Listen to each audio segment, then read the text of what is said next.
আজি সমগ্ৰ ৰাজ্যতে বিভিন্ন দল সংগঠনৰ কৰ্মীসকলে ৰাজপথলৈ ওলাই আহি কা বাতিলৰ দাবীত প্ৰতিবাদ সাব্যস্ত কৰা দেখিবলৈ পোৱা গৈছে।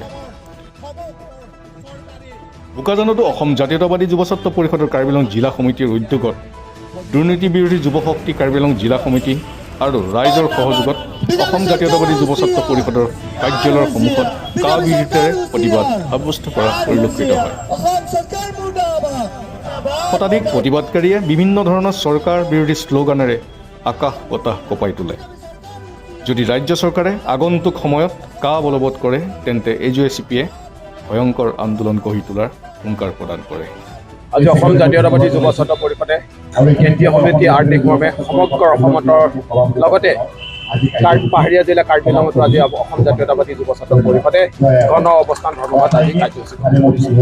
আজি আমি এই গণ অৱস্থান ধৰ্মঘটৰ কাৰ্যসূচীৰ মূল আমাৰ দাবীটোৱে হৈছে যে এই চলিত মাহতে যি বিজেপি শাসিত কেন্দ্ৰীয় চৰকাৰখনে ভাৰতবৰ্ষত সংবিধান বিৰোধী এটা কাৰ্যসূচী গ্ৰহণ কৰিবলৈ গৈছে তথা কা জাপি দিব বিচাৰিছে।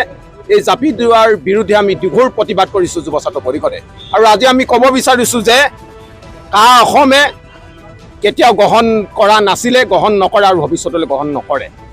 কাৰণ আমি বিজেপি চৰকাৰৰ কেন্দ্ৰীয় শাসিত চৰকাৰখনক আমি জনাব বিচাৰিছোঁ আৰু অসমৰ বিজেপি শাসিত চৰকাৰখনৰ মুৰব্বী মাননীয় মুখ্যমন্ত্ৰী হিমন্ত বিশ্ব শৰ্মাক আমি জনাব বিচাৰিছোঁ যে কাখন যদি ইমান তেওঁলোকৰ প্ৰীতি আছে বিজেপি চৰকাৰৰ, তেতিয়াহ'লে কেন্দ্ৰীয় বিজেপি শাসিত চৰকাৰখনৰ মুৰব্বী মাননীয় প্ৰধানমন্ত্ৰী নৰেন্দ্ৰ মোদীয়ে এই কাখন তেখেতৰ গৃহ ৰাজ্য গুজৰাটত জাপি দিয়ক।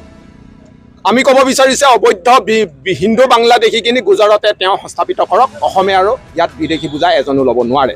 আৰু আমি অসমৰ মাননীয় মুখ্যমন্ত্ৰীগৰাকীক ক'ব বিচাৰিছোঁ যে আপুনি উত্তৰ পূৰ্বাঞ্চলৰ ৰাজ্যসমূহৰ মাননীয় মুখ্যমন্ত্ৰীসকলৰ সাহসৰ আৰু পৰিচয় আপুনি দেখুৱাওক। যদি মিজোৰামৰ মুখ্যমন্ত্ৰীয়ে যদি কা আমি নেলাগে বুলি কৈছে, কা আমি গৃহীত হ'বলৈ মিজোৰামত নিদিওঁ বুলি কৈছে, অৰুণাচলৰ যদি মাননীয় মুখ্যমন্ত্ৰীগৰাকীয়ে ক'ব পাৰে, নাগালেণ্ডৰ যদি মাননীয় মুখ্যমন্ত্ৰীগৰাকীয়ে যদি কা গৃহীত হ'বলৈ তেওঁলোকৰ ৰাজ্যত নিদিওঁ বুলি কয়, কিন্তু অসমৰ মাননীয় মুখ্যমন্ত্ৰীজনে দিল্লীত কিয় নিজকে বুকু ফিন্দাই বা টেবুল ঢকিয়াই ক'ব নোৱাৰে যে আমি বিদেশী বুজা 20 বছৰ ল'লোঁ আৰু আমি বিদেশী বুজা আমি অসমে গ্ৰহণ কৰিব নোৱাৰোঁ। এই ক্ষেত্ৰত কিয় মাননীয় মুখ্যমন্ত্ৰীগৰাকীয়ে হিমন্ত বিশ্ব শৰ্মাই আজি পাভলুটি মাৰি আছে? তেখেতে এটা কথা কৈছে, আমি অসমৰ খিলঞ্জীয়াভাগী ৰাইজ আমি অত্যন্ত ক্ষুভিত হৈছোঁ। তেখেতে সংবাদ মাধ্যমৰ আগত কৈছে যে কি অসমীয়াই য'ত মাটি কিনিব পাৰিব তাত বোলে অবৈধ হিন্দু বাংলাদেশৰ মাটি ক্ৰয় আৰু বিকিব পাৰিব, কিনিব পাৰিব। তেখেতক আমি ক'ব বিচাৰিছোঁ আপোনালোকৰ সংবাদ মাধ্যমৰ যোগেদি, আপোনাৰ কিন্তু চৰকাৰ গাদীত আপুনি চিৰদিন টিকি নাথাকে।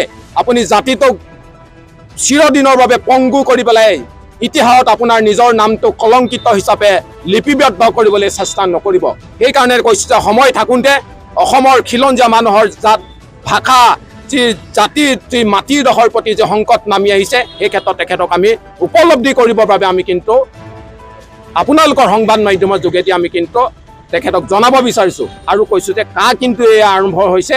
বিগত দিনবোৰতো যেনেদৰে কা আন্দোলন হৈছিলে, অসমৰ 5জনকৈ যুৱক আমি ইতিমধ্যে এই কা আন্দোলনৰ নামত শ্বহীদ হ'ল। অসমৰ জাতিটো, অসমীয়া জাতিটো শ্বহীদ হৈ আছে, হৈ থাকিব আৰু ভৱিষ্যতলৈ হৈ থাকিব।